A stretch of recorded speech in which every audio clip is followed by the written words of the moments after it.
All right, thanks everybody for joining us here again at the Complex Training Series. As Cindy said, my name is Marty Candice. I work in the HPC User Services group here. And this is the first talk in a batch computing series that we're sort of designing for the Complex Training Series.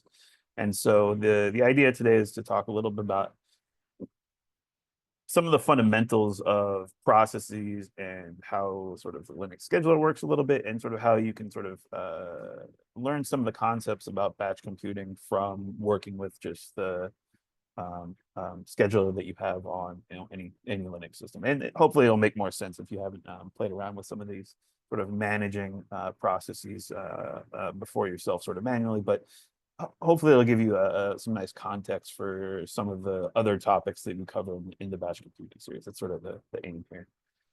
But if this is your first time joining us for Complex, just a quick overview of what the Complex training program is. It's a new program that we started in January of last year, essentially, right? And so this is funded by the National Science Foundation under their cyber training program. And the general idea is to try to provide you content and information and tutorials, examples of skills that you need to would be useful to learn when you're using advanced HPC resources like we have at SDSC. And it's really targeting what we call sort of people who are non-programmers. Like might not be writing your own code to run on these systems, but you might be using a third-party code from another research group, or standard sort of frameworks that are sort of open source out in industry, like PyTorch or TensorFlow, if you're doing like AI stuff these days. It's really about all these other skills beyond programming that will teach you how to use these systems effectively. And so there's a bunch of different topics, and since we've gone through a full year, we have actually previous recordings that are available right now online if you want to go back to any of those, or kind of jump ahead, because we'll be repeating these topics over the next 2 more years as part of the training program. And so, as I mentioned, today's talk is this working with the Linux scheduler. The first iteration of this was almost 2 years ago now.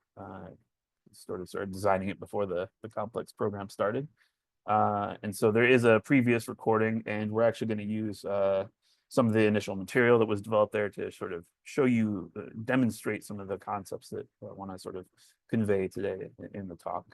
Today's talk is a little bit more of a hybrid. Like, I'll go through some slides and sort of set the general idea of why we're talking about sort of the Linux scheduler and managing processes and things like that, to sort of touch on some of these core concepts. And then do some demonstrations to sort of get a feel for what's going on when you run your programs on any system these days, pretty much, right? Whether it's your personal laptop, which, if you have a Mac, it's sort of a Unix-based system like my Linux laptop here, or if you're working on Windows and maybe using the Windows Linux subsystem to do work there. Very similar set of tools that you'll see today. The other two talks in the series are more focused on sort of the batch computing, like running jobs on the HPC system and working with the distributed scheduler on most of the systems you'll see today, or you'll see on advanced HPC system today, which is Slurm. So if you're more interested in learning how to start using Slurm, those other two talks are sort of where you might want to follow up after today. Okay, so the goals for today are sort of to review some of the key definitions of what a process is, what a thread is, and then touch on some distinguishing differences between what a foreground process is, what a background process is, and how this relates to the schedule.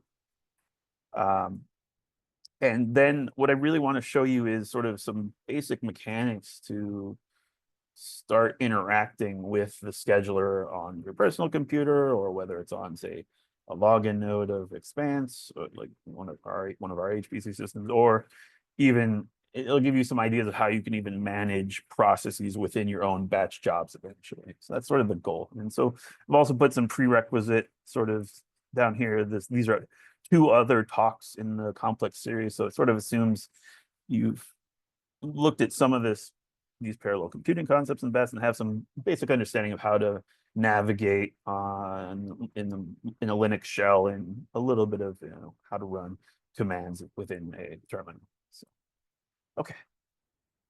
So this is the rough outline for today's talk. I want to kind of set the stage again with just reviewing the general HPC system architecture and sort of how scheduling fits in to how you actually use these systems. And then we're going to step back and kind of look at this much more lower level idea of scheduling processes and threads on individual nodes and sort of how, understanding how to look at processes on these systems is useful for your work, especially when you're trying to debug. Like I do this kind of stuff with what we're going to look at using the top command all the time to sort of look at the status of processes that are running to try to figure out what's going on, if the program is running correctly. It's just some very basic mechanics that are very useful even for people like me today when I'm sort of helping investigate why maybe your program isn't running as fast as it should be on a given node on the system. And so there's some basic concepts that we'll go through, and we'll do that through a series of demonstrations with an example program. And that sort of demo and tutorial is sort of written out pretty well where you should be able to replicate it later on yourself. I won't sort of wait for you to follow along today. Usually these webinars are set up to sort of provide you the information, and then you can kind of go and investigate later yourself. And the idea of the complex program is eventually we'll have these types of tutorials and exercises that you can go work through in addition to sort of the general overview material that we provide during the webinars. Today's a little bit more hybrid. It's going to be a lot more just a quick overview of some of these core concepts, and then dive into demonstrating what the difference between the background process, foreground process, how to use the top command to start looking at things when they're running on any system that you might be interacting.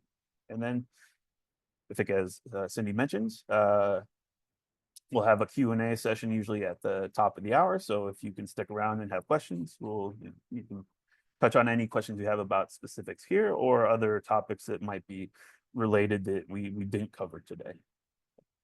Let's get my timer here. And yeah. So to set the stage, I just want to kind of show again, which I've shown in previous complex talks for those who've joined us before.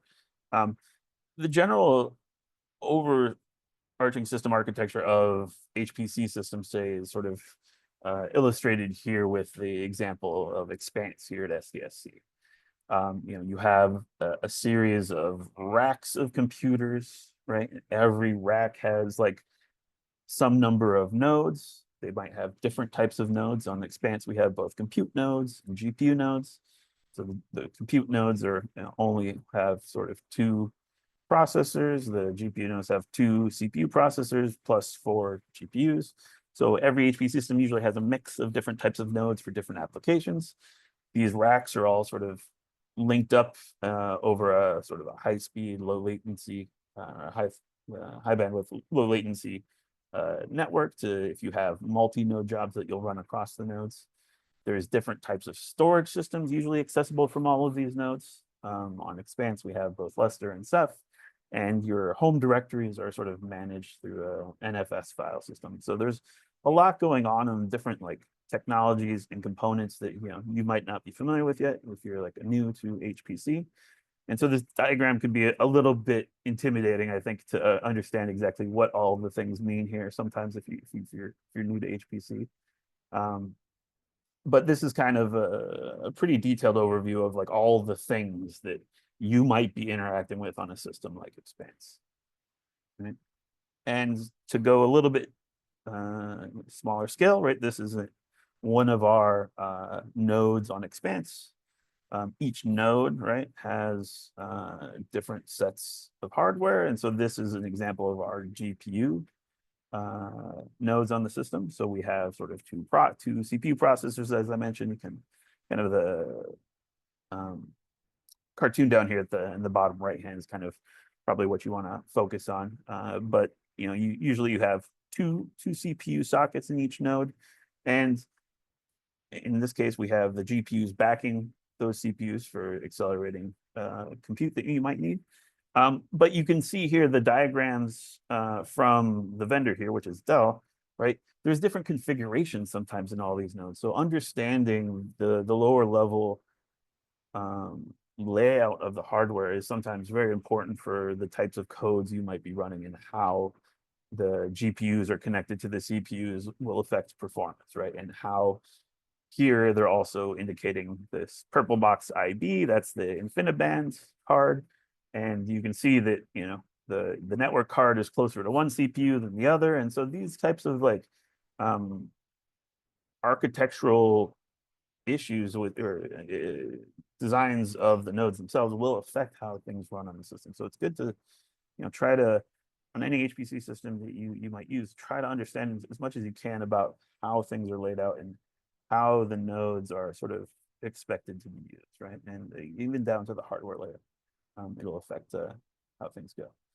Now, to simplify sort of the overall HPC system architecture, I sort of have this sort of cartoon conceptual model of like how, I would recommend thinking about how your interaction with an HPC system happens, right? So there's in each HPC system, there's all different types of nodes. We've talked about the two different types of compute nodes. We have CPU only and then GPU accelerated.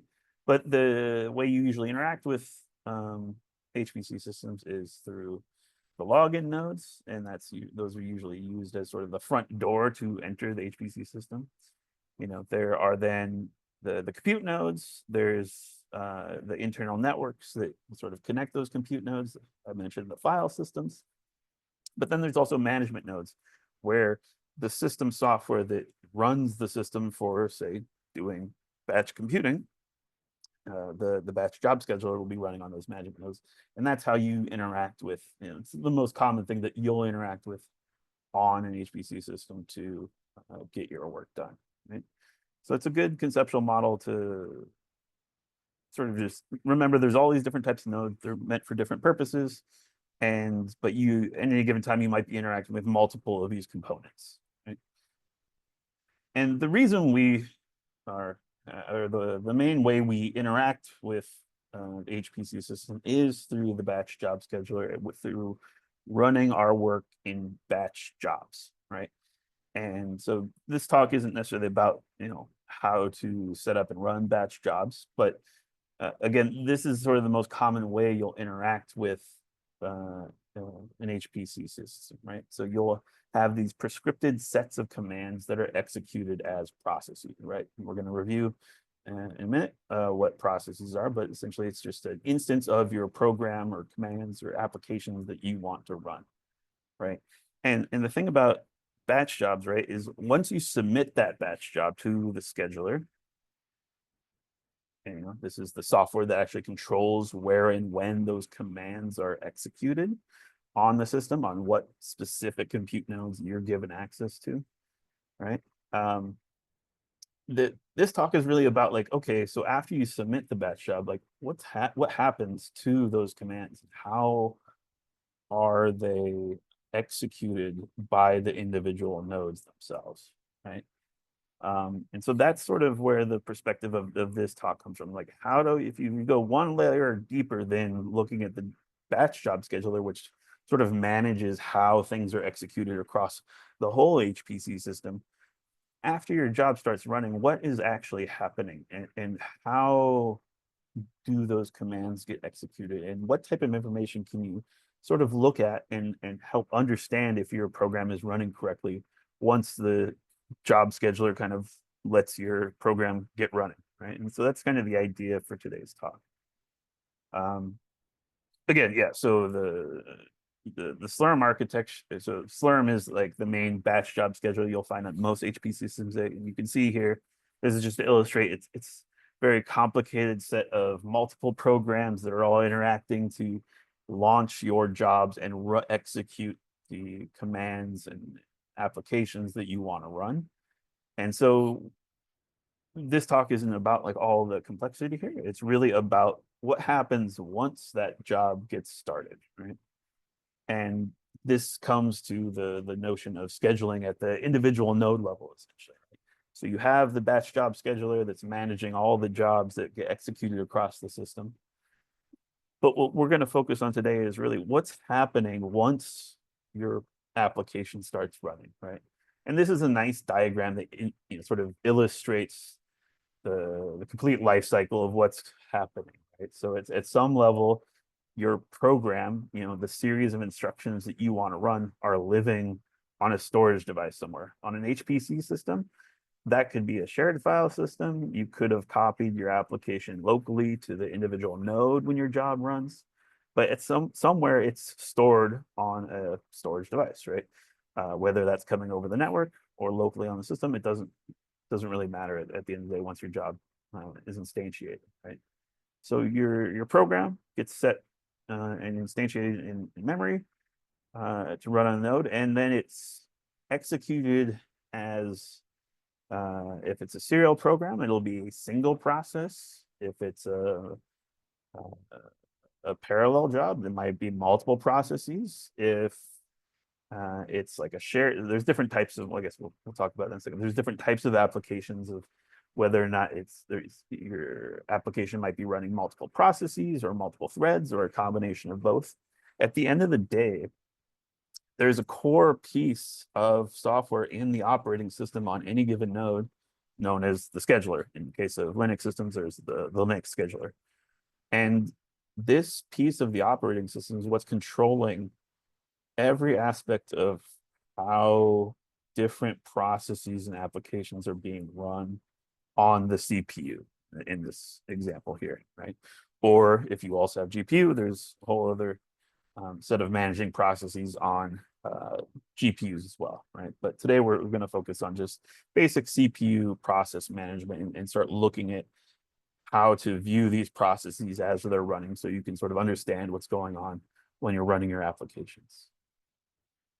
Okay, that's all I say. So I think the key, the key takeaway here is that this is sort of the complete life cycle of how processes and threads get to the scheduler to make decisions of when they're going to actually run on the CPU, right? And so just as a reminder, which this was covered in the parallel computing concepts complex talk, I think a month ago, but the difference between processes and threads are processes are really an instance of your program that you're running, right? It has its own allocated sort of memory and sort of set of what we call file descriptors. So that actually, it has IO resources that it's managing and that it is tied to that process. And obviously, it will be executing on at least a single CPU, right? If it's a single process program. Threads are lighter weight entities that actually execute with inside a process. So it's effectively just a smaller subunit of a process that has sort of an independent execution flow, right? So you can have multi-threaded applications where each thread is doing something slightly different within the process, which is your program that's running, right? But so every process has at least one thread. You can have multiple threads. But you can also have multiple processing programs that have multiple processes and multiple threads. And that's the next slide here. But yeah, so also just to point out here, there's lots of good descriptions out there on sort of understanding sort of the concepts between processes and threads. These are two that we've promoted here in Complex, but if you just sort of Google around for what's the difference between processes and threads, you'll find tons of different ways to look at things and how to sort of organize that concept in here. Okay. So just a few more points on processes and threads. So processes are, again, sort of a more heavyweight object, right? So there's always more overhead in starting processes, right? So there's this is why if you're running an application that's multi-threaded, right? So the reason they're using more threads is that it's just more efficient to sort of divvy up work in a threaded application. Right? So it's also, there's things about how threads can share the memory that's associated with the process, where if you have a multi-process application, each process has its own set of memory, and so you have to sort of communicate the information between the processes if you want to share that information across the processes, right? So this is highlighted here in the sort of distributed memory versus shared memory model. These are the two main parallel computing models that you'll have, where processes, distributed memory, if you have to communicate between processes, this is a distributed memory model. Whereas if you have just, say, a single process but multiple threads, this is the shared memory model, where essentially every thread can share the same information in memory that you have running in your application across the different threads as needed. There's lots of complexities there, obviously, when you're doing that. But those are the two basic structures of most parallel programs: distributed memory, shared memory, or you could have a hybrid of both. And I guess this is what this slide is about. So why do you care about threads and processes? Well, in terms of, as I just mentioned, in terms of parallelization, you have distributed memory applications, shared memory application, and hybrid. And so when you first start running your applications on an HPC system, you definitely want to understand what category your application falls into under these different memory models, right? Because how you set up and run those will matter, right? So hopefully you are able to sort that out when you get started with a new application that you want to run, right? So this is very important to understand of how to utilize the compute resources that you have access to on these systems, because these compute nodes are much larger than your standard laptop or desktop computer these days, right? So okay, yeah. So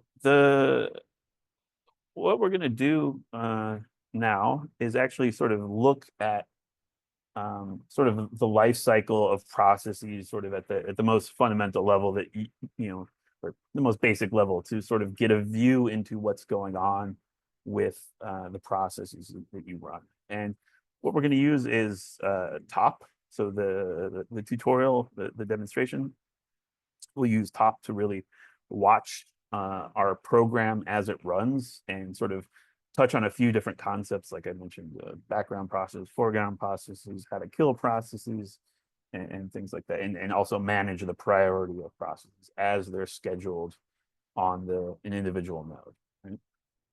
Right? There's also, I won't use myself today, but there's also an alternative to top. There's htop, and this is again just another process viewer that you can use to look at and help manage individual processes if you need to at some point. And this is the example program that we're going to use to run through these set of demonstrations. And so the link to the exercises are here. So I'm going to click on that, and it's in a repo with a few different topics that were sort of started as an initial set of tutorials for the this batch computing series. And it's really this managing Linux processes tutorial that we're going to work through today and show you how these concepts of processes and threads and managing them and viewing the information about them on a given system can be done through top, okay? And a few other commands that are useful to manage them manually, right? So again, I think I'm going to switch out of slides now and get set up to do this. Don't need my email. Me. And try to make this as visible as possible as I work through. And again, so this is sort of the overall idea that we're going to look at is we're really going to watch us spin up these processes for this example program, which is a program that estimates pi through a Monte Carlo method.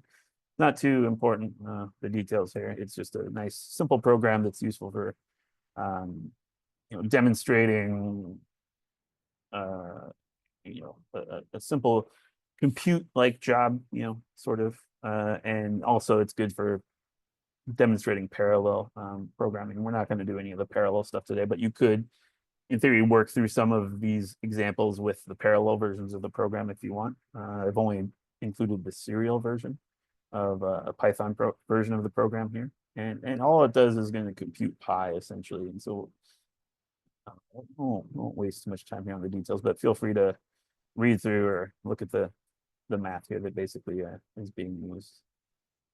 Okay, so let me go ahead and open a terminal.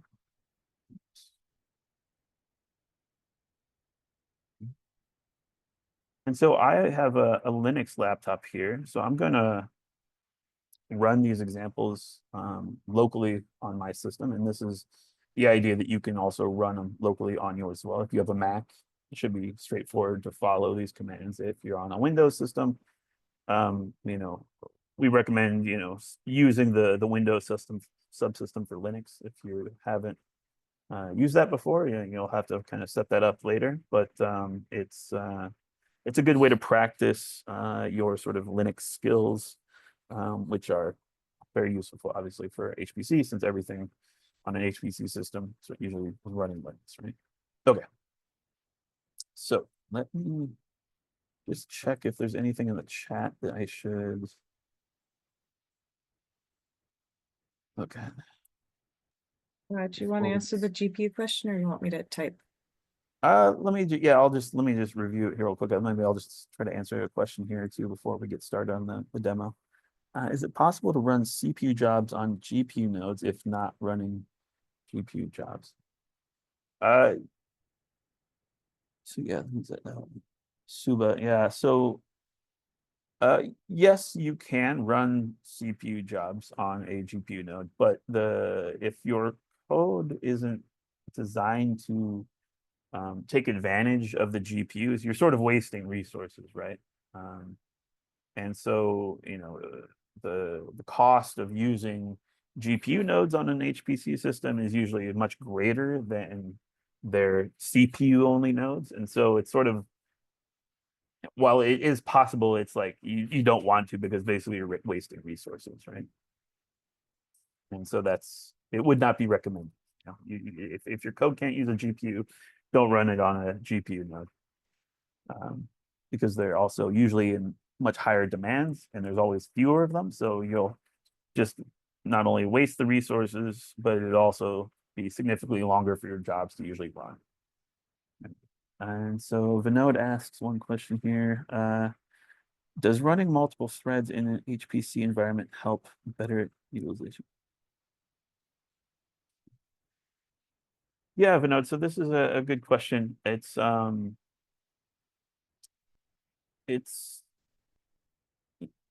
the idea of using multiple threads or multiple processes is they can execute sort of independent sections of work, right? And so if your problem or the code you're using is able to divide that work up across multiple processes or multiple threads, it will allow you to use more CPUs at the same time than a standard, serial code.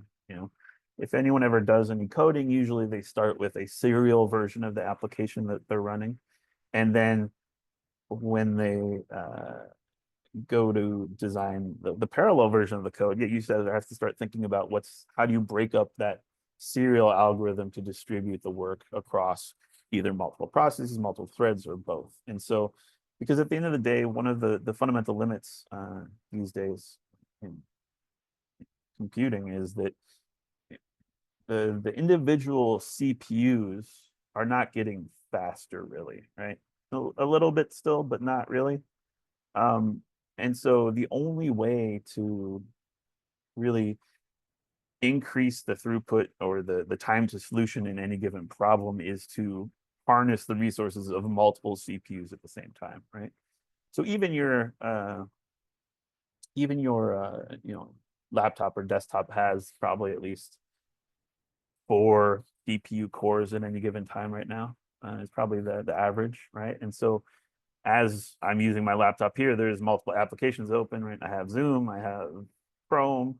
I'm going to start running a Python application, right? And so the scheduler on my laptop is going to try to balance that work across the CPUs, right? And so that's going to, it determines what CPU my Python program that I'm going to run here in a second for you is going to land on. And it'll probably usually stay on that one CPU because it's more efficient to keep it running on that one CPU while Chrome is running on another CPU, right?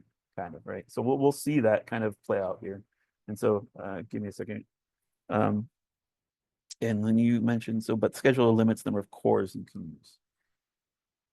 Yes, right. So there are limits that can be placed on how many CPUs you have access to. So on an HPC system like Expanse, once you start your job, right, it's actually encapsulated in something called a C group, which I wanted to get into the slides eventually here for this talk, maybe, which limits the amount of resources that you can use on that node, right? So when you ask for a job with, say, 4 cores, all the processes that you start within that job will be bound within those limits on those 4 cores and however much memory that you said you needed. So there are the batch job scheduler will limit how many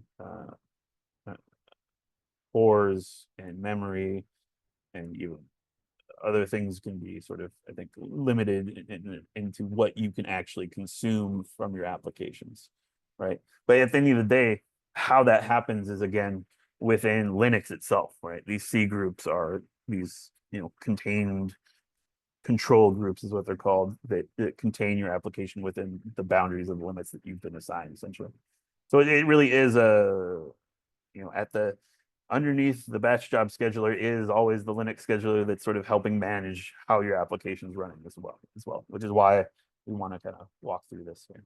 Okay, so we have about 25 minutes left here, and so let me go ahead and get started. I think it'll probably take about 20 minutes to walk through the demo here, and we'll be probably right on time. Okay, so let me close the chat for now. Okay, so I'm going to just quickly clone the repo here. So again, this is just an example set of programs that I use to sort of demonstrate things pretty quickly. Today, we're going to use the Python version of the code. And if you scroll down, there's like even a help you can run to just explain what the program does. It's not too interesting, right? It's just the program basically accepts one input, the number of samples that you want to run. And that's all we're going to basically change in any of the examples here today, just to vary the runtime of any individual execution that we run of the program. And let's just run the example. I think that's about 1 million samples. And it'll run pretty quickly. And you can see that's the output, right? So it's sort of trying to approximate pi through this Monte Carlo process. And the output is just an estimate of pi given the number of samples that were just run. Whenever I'm running programs, I usually like to also measure the runtime of the program. Usually we do a lot of benchmarking work on our systems. And so if you're running your applications on an HPC system or on your local desktop, laptop, workstation in your lab, if you want to benchmark how long the application actually takes to run, this time command is kind of the simplest way to get an estimate of how long the real runtime of the application takes. So here I'm going to include this time command in a lot of the commands I have. So here that executes pretty quickly. If I add a 0, it'll run much longer. And now we'll get down to the heart of the sort of tutorial. So that's the demo that we're going to run, or the demo application that we're going to use here to sort of illustrate these how to start thinking about managing processes and how processes are started and managed by the Linux scheduler, essentially, right? And there's really two types of processes that you create all the time, essentially, when you're interacting with an HPC system or on your local system here. And that's the difference between background and foreground processes. So the foreground processes are the types of commands I just ran. I ran an application or a command at the command line within a terminal shell, right? So within a shell session here that I have, I'm able to interact with my computer through the shell, run whatever commands I want. And in this case, we are running the Pi program. But this is running interactively, right? So I am sitting here at the terminal typing, please run this command. Here's the input, give me the output, right? And the output is displayed immediately after the program stops running, right? And while that initial program is running in the foreground, right, I don't have access to provide new commands to the computer, right, through the shell, right? So this is what we call a foreground process, right? And so anytime you're running commands interactively, whether it's on your local system through the shell or on an HPC system, either like on, say, the login nodes, or if you set up an interactive session on a compute node, these are foreground processes that we're starting, right? The other type of but yeah, you can think about all these other applications that I'm running right now, like Zoom and my web browser, as also interactive foreground processes, right? Because they're constantly taking input from my keyboard and mouse to sort of deliver the talk today as well, right? So those are other types of things that would be considered foreground processes that are running on my system right now. On the other side, you have background processes, and these are processes, applications that might be started and don't require user interaction, right? And a good example is my Pi program doesn't really need user interaction while it's running, right? The web browser and Zoom do, but my computational workload from calculating Pi or whatever sort of calculation you might be performing usually don't need to have user interaction while it's running, right? And so background processes are these types of processes that you can start, run in the background, and wait for them to complete. You'll get an output to a file or something like that, which we'll show in one of the examples here. But this is sort of the difference between, if you've heard the concept of interactive computing is sort of foreground processes, non-interactive computing are sort of background processes, right? And a lot of other applications that will be running on an HPC system, like if you're usually using SSH to log in to the login nodes, right? On that login node, there's a server-side application that's interacting with your client that's always on, waiting for connections to start, right? And just waiting for you to log in, right? So that's sort of one of these daemon processes we call it. This sort of that will sort of always on background processes for certain applications that are running on these systems that you might see, right? Okay. So that's the main difference between background and foreground processes. So you have these two types of interactions with processes. Now, what we want to do is start looking at processes, and we're going to look at processes as we work through these next few exercises. So what I'm going to do here is use the top command. So this is like very useful. If you've never used top, this is a great place to start learning how to use it.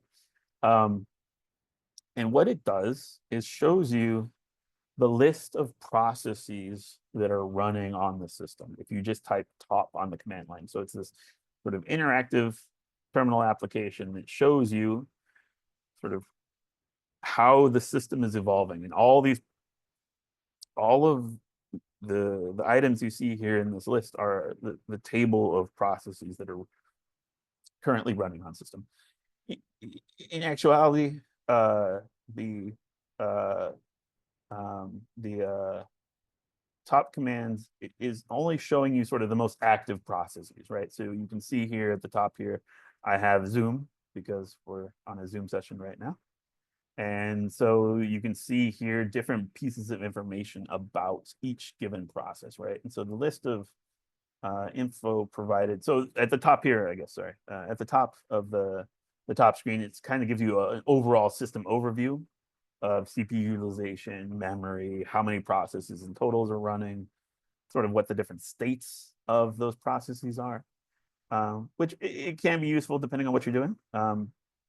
But usually, if you're trying to debug something with an application you're running, you're going to usually be looking at the individual line items for the different lines of processes, right? So each process you can see here has a unique ID. So the PID is the process ID. Tells you what user is actually running the process.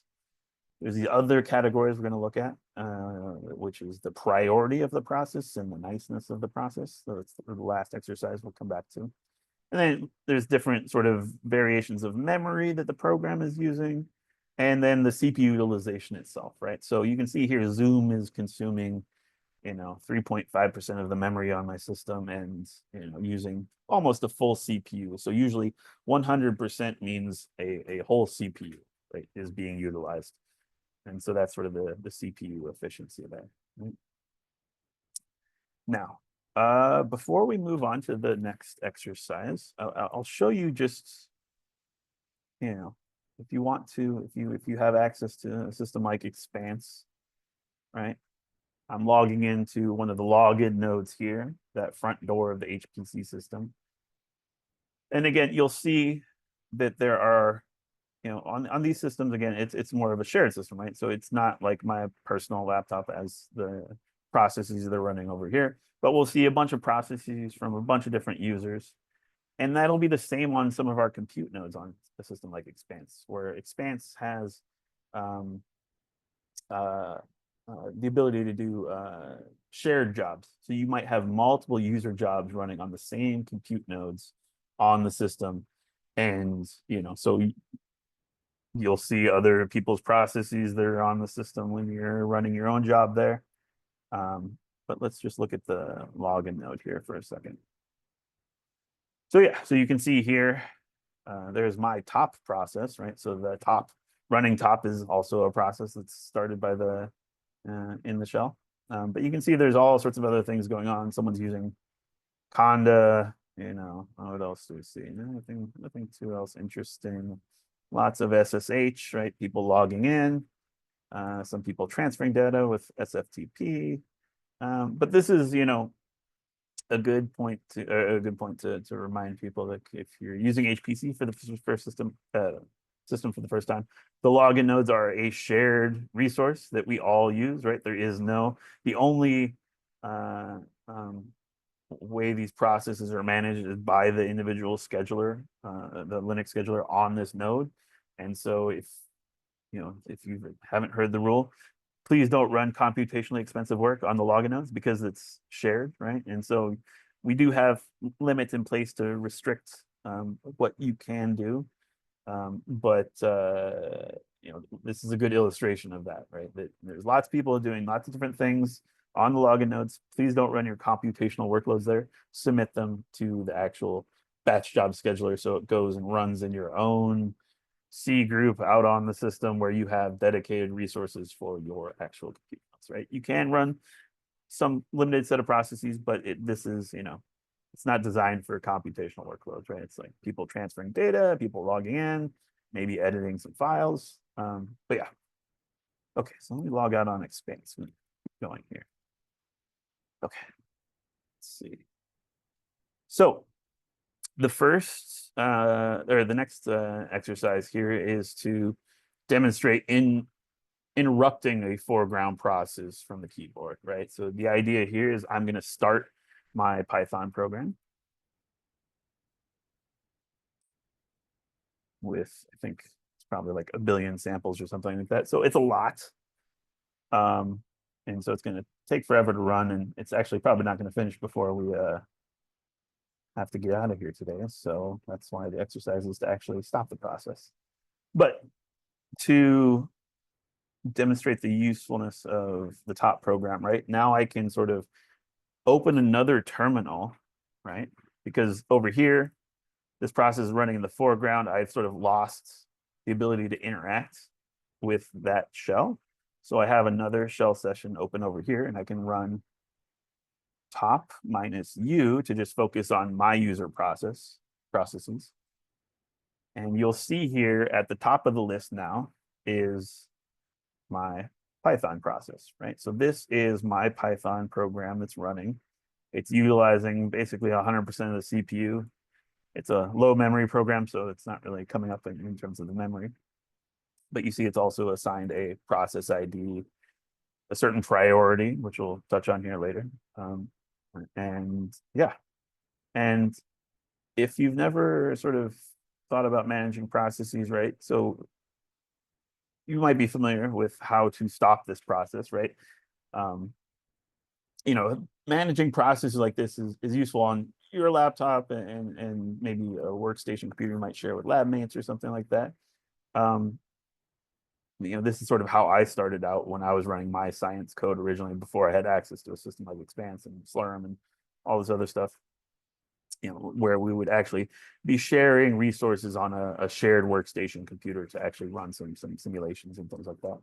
But if you say started a foreground process like this and you need to stop it for whatever reason, maybe the input was wrong and you need to restart it, right? The way you kill a foreground process is running, whatever it is, right? Whether it's a calculation or some other command that's sort of hung or is running, you can do this, do a control C to kill that process, right? So we'll see it's still running here. And once I do a control C on the command line from the terminal where I started that foreground process, it's now been killed, right? And so that's, and you see it drop off the top output here over on the left, right? So that's interrupting a foreground process, right? Now, what if you wanted to push that process into the background, right? So how you do that is the simplest way is to include an ampersand on the end of the command that you want to run, right? And so we'll do this here again. Let's bring up top. Sorry. So I'm going to start the process again, but I'm going to send it into the background. And so remember, the background process is one where doesn't require interaction. And so what you'll see is that the shell will return my access to run another command within the same shell session, right? And so once I do that, what you get is the PID of the initial process that was started. And now I have access to type other commands on the shell. And you can see that process is now running again on the system. And utilizing 100% of the CPU. Yeah, and what I want to do now is demonstrate something slightly interesting, maybe, hopefully. If I do a top T and provide the PID here, that was the output, right? It's looking at that individual process that was started for that command that I executed. Now, what's interesting, you'll note, is that the command here is not the Python 3 program, right? It's a bash command that I ran, right? It's that whole command that I ran started its own process to then launch the Python program. So you can see here the PID that's output when you background that process is just one off from the child process it started, right? And so that is sort of the relationship between those two PIDs, right? So that whole command that ran, that's the first process that started, that then spun off and ran the Python command itself for you, right? Your Python program. So it's just a nice note that, right, there's also this relationship between processes as things actually get launched on the system. Right? Okay. I'm a little slow here, so let me go ahead and I'm gonna skip over this. So this is kind of just what I showed you with a slightly different command. But it's the same. It's a fancy way to just say, show me the last process that you started, basically. But so again, like killing, like interrupting a foreground process, right? You might, if you launch some background processes on any system, you might want to stop it for whatever reason. And the way you do that is with the kill command, right? And so all you have to do for the kill command is provide the kill command with the process ID of the thing you want to kill, right? Of course, you can only sort of kill your processes, right? But so let me go ahead and kill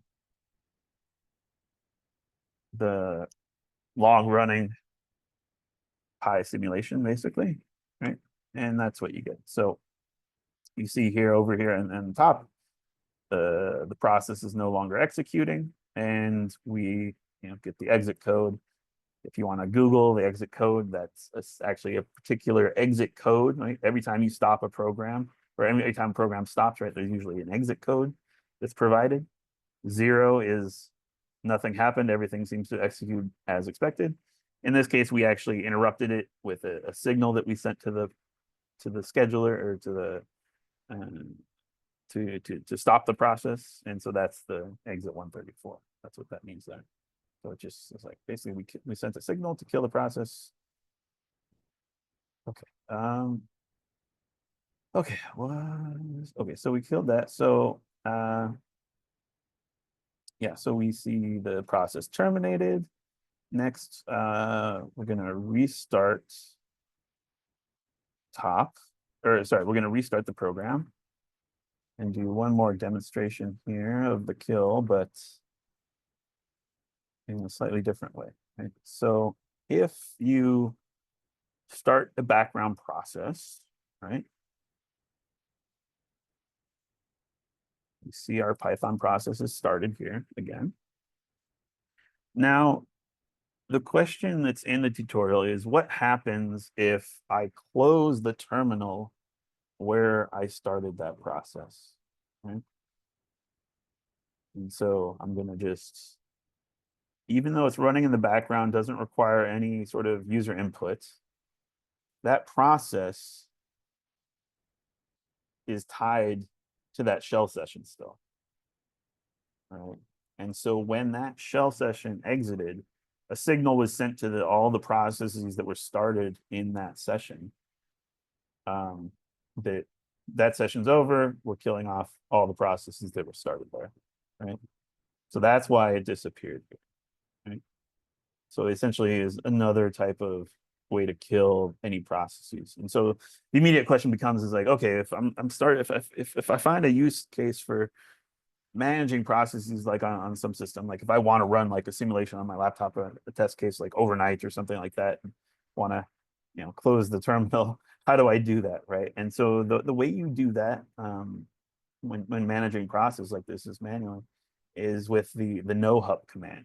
And so this is another command that will allow you to manage how the processes behave when scheduled on your system, right? And this will, when combined with the background the processes and basically say, hey, even if the terminal closes, don't interrupt this process that's running. I want to keep this running after I log out for the day and come back tomorrow. So this is the no hup command. All right, so I'm going to run that. And, oops, close my other terminal here. You see my Python process running again. And I'm just going to close this and you'll see it's going to continue to run, right? So this allows us to essentially, you can think about it like I'm sort of running now a batch-like job on my own system. It's like sort of, I just said, hey, here's the code I want to run. Please let it run until it's finished and don't interrupt it, right? So that's This one shouldn't take too long to run. It should take about a minute or less. So that process should fall off here in a second. And when you run something through NoHup, there's also okay, so yeah, they're finished. The NoHup will provide the output from that process in this default NoHup file. You don't have to, it doesn't have to be to a NoHup file, the NoHup file. You can change like the name of the output files and things like that. But this is the default behavior. So you'll see this nohup.out created once that process that you've backgrounded and said, don't interrupt, like all the output will then be sent here, which again, just our standard Python or standard pi estimate of pi and sort of how long it took to run that version of the calculation. Okay. Now, all right, so we're at the top of the hour. I have one last sort of demonstration of the other things that are kind of key to understanding sort of how things are managed and scheduled on an individual system like this.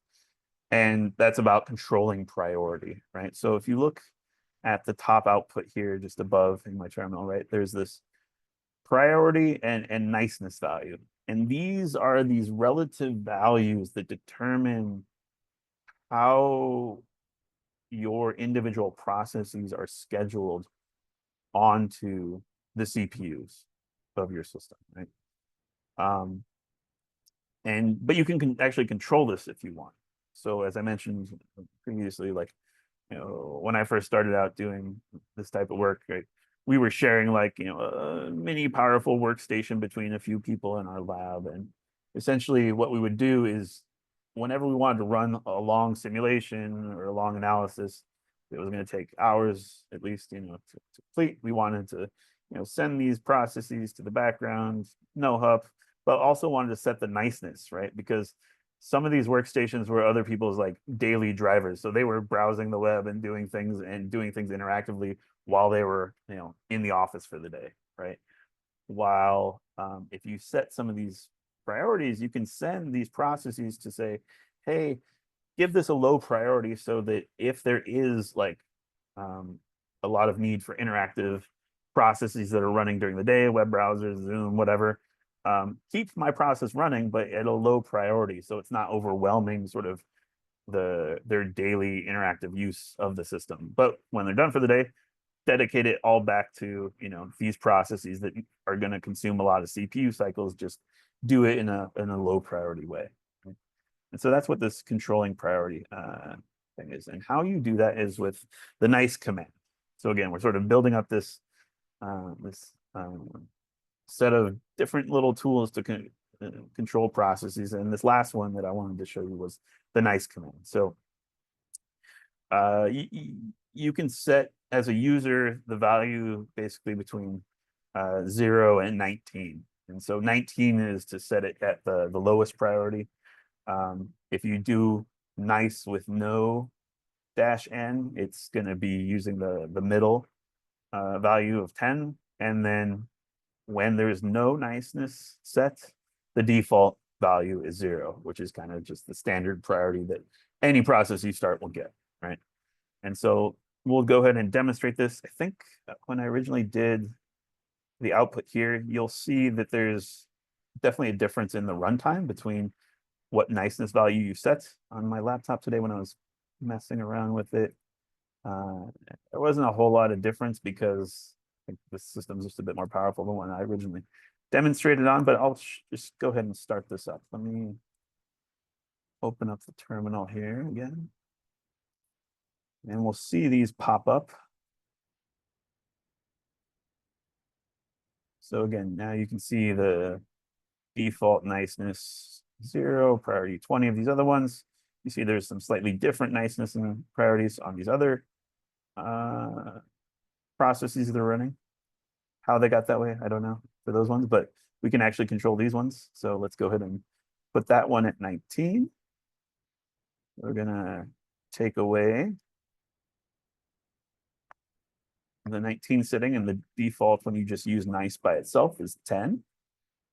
right? And then for processes that aren't using nice, we'll just be at 0. Right? And so in a perfect world, if all of these processes were going to be scheduled on, say, the same CPU, right?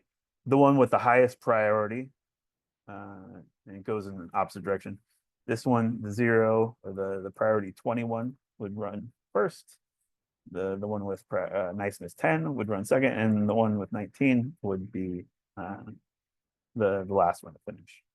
Right. But I have like probably, I think, 4 cores on this laptop. So they might be all running on different processes. And so how they fall off will depend. But yeah, so this is, just some of the key concepts about processes and what's going on when you look at the top output here. And again, this, if you start running applications with multiple processes and multiple threads, right, you can start looking at the different options in top, right? You can see if you type H, lowercase h for help, this is what pops up. And you can actually toggle things on and off. So right now, the default view in top right is to show you just all the processes in sort of collections of threads. So if Zoom here is running multiple threads, they're sort of all aggregated in that one process right now. But if I do an uppercase H, this then blows out the processes and shows every thread within processes. So you can start seeing like how many threads individual things are starting up, and sort of how those are distributed. You can even start adding columns of different information here, like what you can actually put what CPU is that process running on, like in one of the columns here. Like if you're trying to figure out, like, is it using the right CPUs that I assigned it to or wanted it to be sort of bound to? There's lots of things you can do, but this is kind of a way to get you started, give you a few exercises to play around with, scheduling and managing these processes individually to sort of get a feel for how this is happening on any system that you interact with, right? Because at the end of the day, once you get on an HPC system, start using the job scheduler, right? You can go ahead and log in. And I'll do that now. This will be the last sort of demo here. I'll try to see if we can.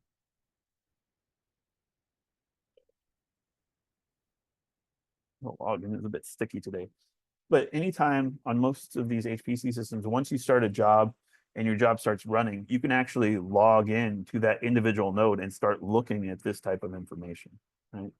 And in some cases, when you're writing job scripts and things, sometimes there is a use case where you want to background processes within the job itself, right? And I'm not going to go into the details there on when that's appropriate. It depends on what type of application you're running and what you're trying to do. But understanding some of these fundamentals of how processes are managed and what's going on with priorities and things like that all translates to also what's going on on the batch job side, right? On the batch job scheduler, right? There's a concept of priority there too. And when your job will run depends on a priority number, right? In that case, you can't usually control. It's just sort of pre-calculated for you as your job is sitting in the queue. But the same concepts apply from scheduling on an individual local node level, like we just looked at, to these larger distributed batch systems. A lot of the same concepts apply. Okay, I was gonna just say, let's see, log in and see if I can see anything running on one of these other nodes here. So if I had a job running here, doesn't look like I don't, but let's see if anyone else does. Yeah, someone has a job running in this specific GPU node. So they're running this VASP code. And you can see here VASP is a multi-process code. So this is probably an individual job running on a single process, probably per GPU, because we have 4 GPUs per node on these systems. And they're communicating between the CPUs and the GPUs across these 4 processes. Right? So if I do it, this is kind of like the top command for GPUs, this NVIDIA SMI.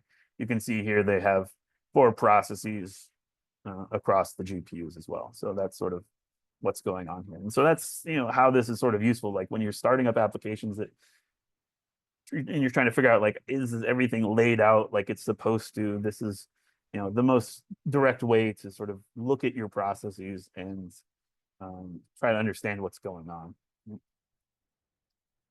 Right. Anyway, so I'm over by 10 minutes. I'm sorry about that. But hopefully you found that sort of demonstration useful. Again, as Cindy mentioned, please try to fill out the survey and provide any, I think there's probably a pre-comment section there too, if there's other things that you would like to see covered today. I have plenty of plans of how I want to sort of reorganize this talk in particular, but this is sort of the structure it's been the last year or two now. So, and with that, I'll stop there and take questions.